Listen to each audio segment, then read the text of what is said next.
بسم الله الرحمن الرحيم. الحمد لله رب العالمين، والصلاة والسلام على سيد الأنبياء والمرسلين محمد بن عبد الله الأمين وعلى آله وأصحابه وأزواجه وذرياته وأهل بيته وسلم تسليما كثيرا أما بعد. أعوذ بالله من الشيطان الرجيم. بسم الله الرحمن الرحيم. إنك لعلى خلق عظيم. صدق اللہ العلی العظیم. محترم بزرگوں اور دوستوں، دینی اور ایمانی بھائیوں، اللہ رب العزت کا شکر ہے، اس کا کرم ہے کہ اس نے اپنی بارگاہ میں آنے کی توفیق عطا فرمائی. حضرات، آج جمعے کا دن ہے اور بڑا بابرکت دن ہوتا ہے جمعے کا. اللہ کی رحمتیں برستی ہیں، اس کی تجلیات کا ظہور ہوتا ہے. ایسے میں عبادت کرنا، اس کی بندگی کرنا مزید اللہ کی رحمت کو اجاگر کرتا ہے اور ہر شخص کو اپنے سائے فکر میں لے لیتا ہے.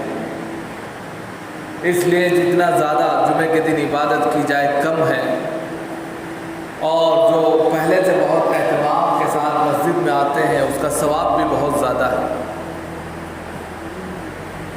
تو جمعے کے دن خوب اہتمام بھی کرنا چاہیے.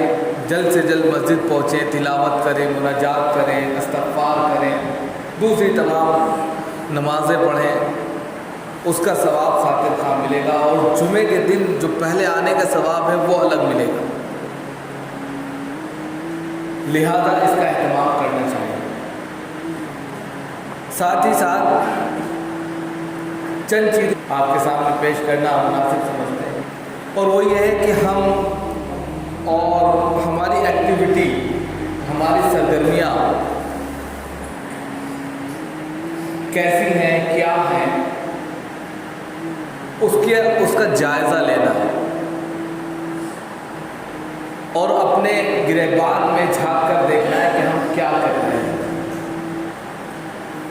تو اگر ہم اپنا جائزہ لیتے ہیں، جیسے حدیث میں بھی آتا ہے کیس من دان نفسہ وعمل لما بعد الموت والعاجز من اتبع نفسه هواها وتمنى على اللہ. حدیث میں آتا ہے من کیس، عقل مند شخص بتایا گیا کہ وہ اپنے آپ کا محاسبہ کرتا ہے. کیا کھویا، کیا پایا، کہاں گھاٹے میں گئے، کہاں بینیفٹ میں آئے. ایک ایک پل کا، ایک ایک چیز کا حساب کرتا ہے. من کیس من دان نفسہ، اپنے آپ کا، اپنے گریبان میں گھس جاتا ہے، اپنے نفس میں اپنے آپ کو ٹٹولتا ہے. وعمل لما بعد الموت، اور وہ کام کرتا ہے جو زندگی ختم ہونے کے بعد ایک نئی زندگی شروع ہوگی اس کے لیے، یعنی آخرت والے کام کرتا ہے. وعمل لما بعد الموت، زندگی میں رہتے ہوئے ایسے کام کرتا ہے جو کام اس کو اس زندگی میں فائدہ دے نہ دے، لیکن اس زندگی کے ختم ہونے کے بعد جب موت کے بعد ایک دوسری زندگی آخرت کی شروع ہوگی، اس میں اس کو فائدہ ضرور پہنچے. عقل مند شخص ہوا ہے. والعاجز من اتبع نفسه هواها، اور بیوقوف شخص، عاجز کہتے ہیں بیوقوف کو عربی، جو بالکل اپنے آپ کو دھوکہ دیتا ہے، بیوقوفی ہے. ایسے وہ عقل مند بنتا ہے، لیکن اپنے آپ کو دھوکہ دینے میں بیوقوف ایک نمبر کا. والعاجز من اتبع نفسه هواها، کہ اپنے خواہشات نفسانی کی پوجا کرتا ہے، اس کے پیچھے چلتا ہے، جیسا نفس کہہ دیتا ہے ویسے وہ کام کرنے لگتا ہے.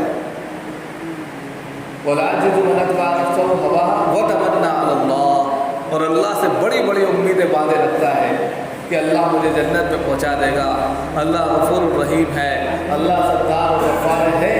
لیکن عمل میں تو ہو. آپ نے کوئی فارم اپلائی ہی نہیں کیا، آپ اس جگہ گئے نہیں، تو آپ کو کیسے وہ چیز مل جائے گی جس کے لیے آپ طلبگار ہیں؟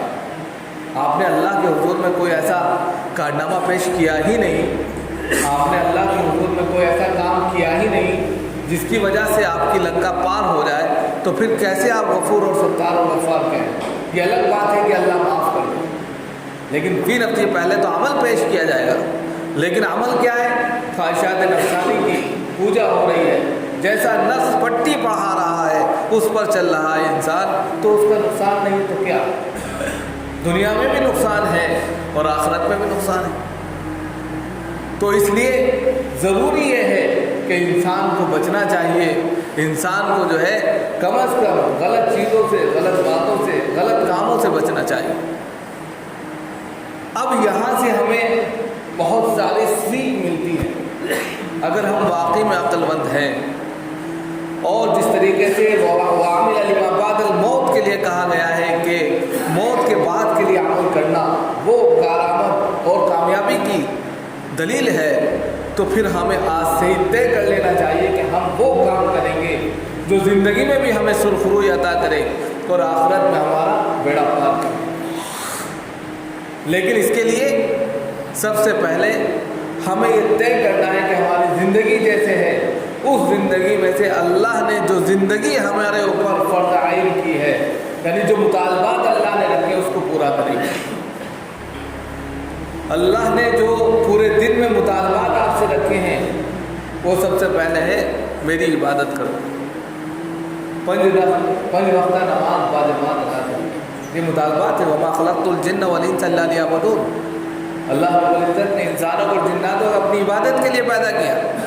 اب عبادت کا حق ہی ادا نہ ہو، عبادت ہی نہ ہو، ہفتے میں آ کر سجدہ ریزی ہو جائے تو یہ عبادت نہیں ہے، یہ تو بس اپنے ایمان کو بچانا ہے۔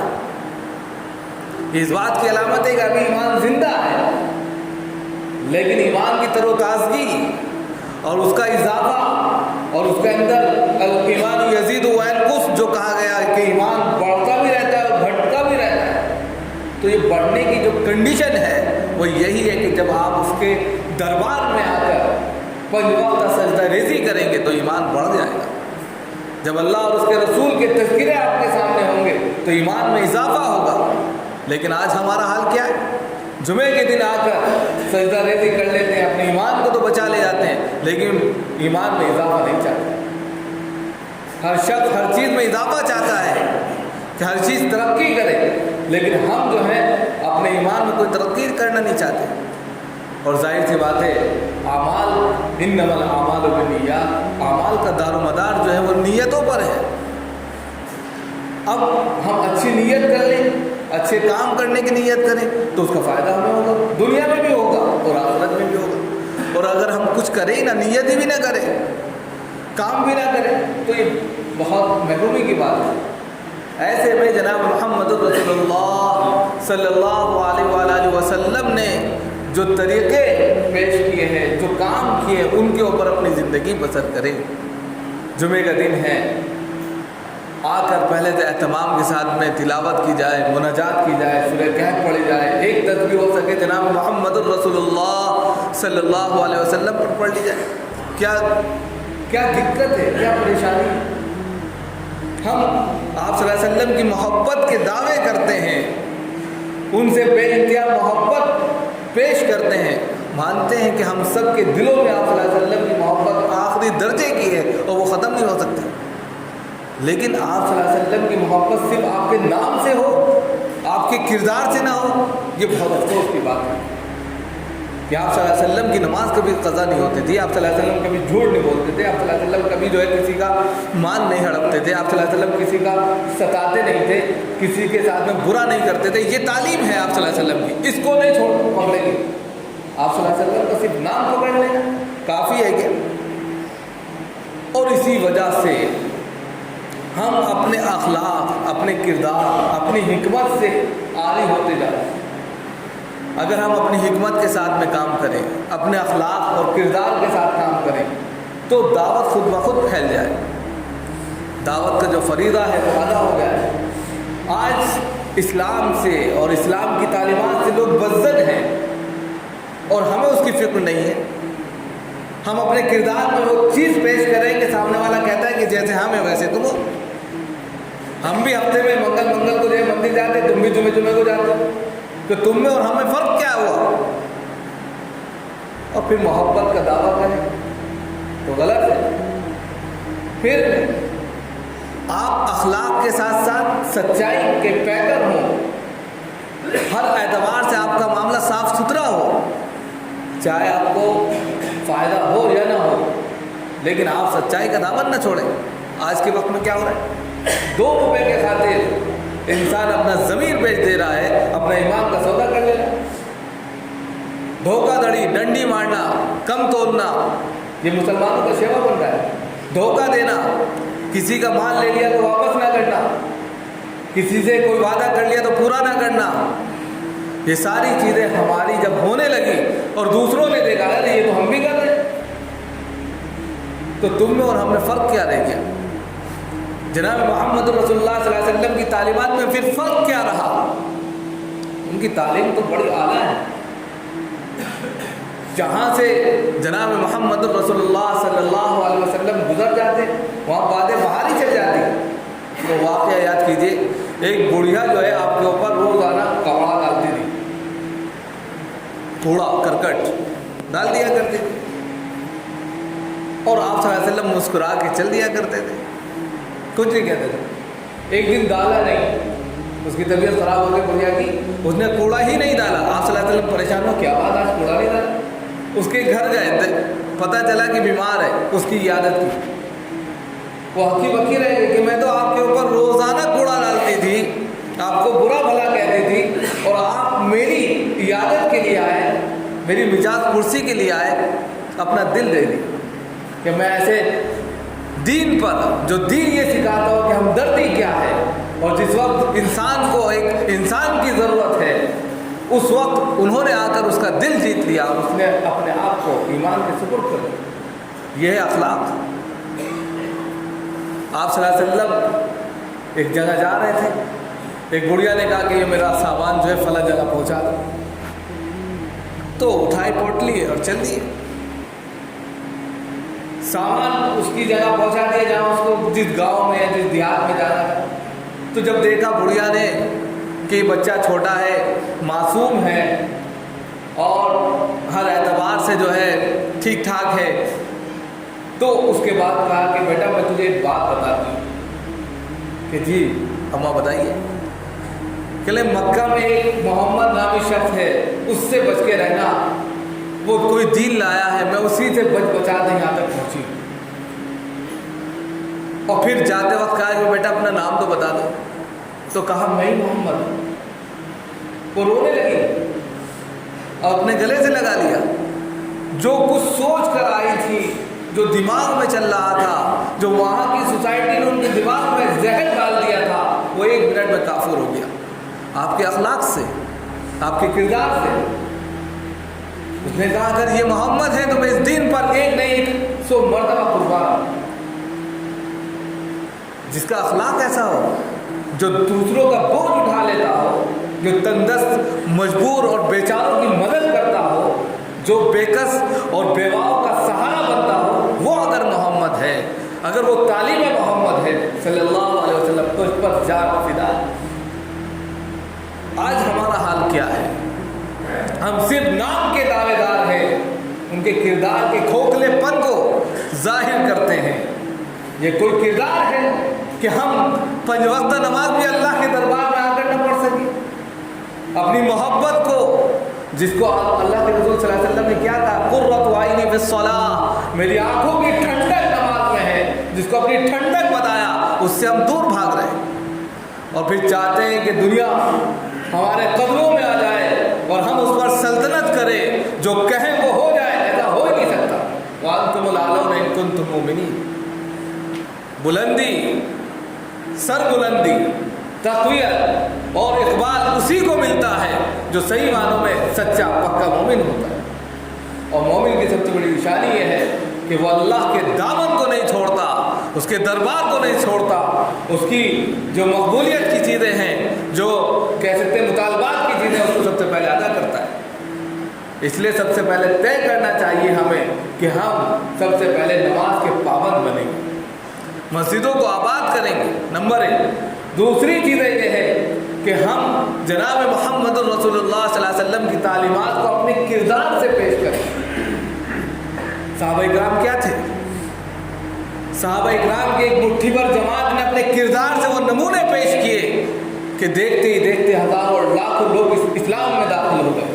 انہوں نے کیا، یہ تو کہنے کی بات نہیں کہ اسلام تلوار کے زور پر پھیلا، تلوار کے زور پر نہیں پھیلا، اخلاق کے زور پر پھیلا ہے. آپ خود دیکھیے، میں بہت زیادہ ڈیپلی نہیں جانا چاہوں گا لیکن چند نمونے آپ کے سامنے پیش کرنا چاہتا ہوں. سن 6 ہجری میں صلح حدیبیہ ہوتی ہے. صلح حدیبیہ کے بعد جناب محمد رسول اللہ صلی اللہ علیہ وسلم عمرے کی غرض سے مدینہ سے مکہ المکرمہ کا سفر کرتے ہیں اور آپ کی تعداد 1400 لوگ. کتنے؟ 1400 لوگ ہیں بس. آپ کی جو ایک پوری تعداد ہے وہ 1400 کی ہے. اس کے بعد وہ عمرہ نہیں ہوتا، ایک معاہدہ لکھا جاتا ہے. اس معاہدے کے اندر یہ طے ہوتا ہے کہ ہم 10 سال تک نہیں لڑیں گے. اب اس میں لڑائی تو نہیں ہوئی لیکن معاہدے کی اور بھی بہت ساری چیزیں تھیں. اس میں معاہدے کی خلاف ورزی مکہ المکرمہ کی طرف سے ہوئی، کفار مکہ کی طرف سے ہوئی اور اس کی بنیاد پر پھر آپ صلی اللہ علیہ وسلم نے چڑھائی کی. تو جب فتح مکہ ہوا تو 24,000 تھی. 14 سے 24,000، 6 سے 8 ہجری کے اندر ان 2 سالوں میں کوئی جھڑپ نہیں ہوئی، کوئی تکرار نہیں ہوئی، کسی طرح کی مدبھیڑ نہیں ہوئی، کوئی ڈبیٹ نہیں ہوئی. تو یہ 24,000 کیسے بڑھے، یہ سوچنے کا مقام ہے. اس کو سوچ لیجئے، سمجھ میں آ جائے گا کہ اسلام کیسے پھیلا. اسلام اپنے کردار سے پھیلا، اپنے اخلاق سے پھیلا. جب انہوں نے دیکھا کہ غیر مسلموں کو موقع ملا کہ اب 10 سال تک لڑائی نہیں ہوگی، کسی بھی طرح سے کسی کو ستایا نہیں جائے گا کیونکہ ایک دوسرے سے ڈرے ہوئے تھے، تو آپس میں جب ملنے کا موقع ملا تو دیکھا کہ مسلمانوں کے اخلاق یہ ہے کہ خود بھوکے رہتے ہیں اور سامنے والوں کو کھلا دیتے ہیں. اگر کسی کے پاس ایک روٹی ہے تو وہ اپنی پوری کی پوری روٹی اپنے دشمن کو کھلا رہا ہے، اپنے بھائی کو کھلا رہا ہے، لیکن خود بھوکا ہے. اگر کسی کو ضرورت پڑی تو اپنا تن من دھن دینے کے لیے تیار ہے. اسی طریقے سے دوسری تمام چیزیں ایسی دیکھی، انہوں نے معاملات کو دیکھا، اخلاقیات کو دیکھا، اسلامیات کو دیکھا، عبادات کو دیکھا. ان تمام چیزوں کو دیکھ کر انہوں نے کہا کہ ہم بھی اس کے ساتھ اپنی جان افری کے سپرد کرتے ہیں، ہم بھی اپنا تن من دھن اس دین کے خاطر قربان کرتے ہیں. اور تعداد بڑھتی چلی ہے. بڑے بڑے دگج اس وقت کے چودھری اسلام میں داخل ہو گئے. یہ تھا کردار، یہ تھا اخلاق. اس اخلاق کو پیش کیجئے. اس وقت ہم ذرا سی باتوں پر لڑنے اور جھگڑنے لگتے ہیں. ہم 1400 سال پہلے اس کنڈیشن میں آ گئے کہ ہم اپنے اسلام کا پریچے نہیں کر سکتے اپنے غیر مسلم بھائیوں کے ساتھ، اور نتیجہ یہ ہوتا ہے کہ وہ آلمون بکتے ہیں، وہ الٹی سیدھی باتیں کرنے لگتے ہیں، ٹپڑیاں کرنے لگتے ہیں. آپ پر نہیں، جناب محمد رسول اللہ صلی اللہ علیہ وسلم تک چلے جاتے ہیں. اس لیے کہ ہمارا کردار اتنا خراب ہے، ہمارے وہ کردار سے متعین یعنی مؤثر نہیں ہوئے، متاثر نہیں ہوئے. انہوں نے کوئی بھی جو ہے کہہ سکتے کہ اپنے آپ میں اثر نہیں لیا، تو وہ ظاہر سی بات ہے ان کے اوپر ٹپنی کرتے ہیں. تو ہم اپنا کردار ایسا پیش کریں کہ وہ پاک اور صاف ہو، جو اسلام کی صحیح تصویر پیش کرتا. یہ ضروری ہے. اس وقت ہم اپنی عبادت کے پکے اور سچے ہوں، اپنی تجارت میں بالکل صاف اور ستھرے ہوں، ہم اپنے اعمال میں بالکل کورے ہوں، ہم اپنے اعمال میں بالکل صاف ہوں. یہ ضرورت ہے وقت. ہم جو بھی کام کرتے ہیں اس میں انصاف کا تقاضا، ہمیں جو ہمارا ضمیر کہتا ہے، ضمیر سب سے بڑی عدالت ہے، وہ کام کرے. چند پیسوں کی خاطر کسی کو دھوکہ دینا، کسی کے ساتھ میں غلط کام کرنا، اس سے بچے. غلط باتوں سے، غلط چیزوں سے، غلط جگہوں سے، ہر ان چیزوں سے بچنے کی کوشش کرے. جوا ہے، سٹا ہے، شراب ہے، لڑکی بازی ہے، سگریٹ باز، یہ ساری چیزیں ایسی ہیں جو انسان کو بربادی کی طرف لے کر جاتی ہے. اس سے بچنے کی کوشش کرے. ان الصلاۃ تنہی عن الفحشاء والمنکر. اور ان سب سے اگر بچنا ہے تو قرآن خود کہہ رہا ہے کہ نماز کے پابند بنو، اس لیے کہ نماز بے حیائی سے، بری باتوں سے، غلط کاموں سے آپ کو روک دے گی. تو وقت کی ضرورت ہے. اللہ تعالیٰ ہم سب کو عمل کی توفیق عطا فرمائے.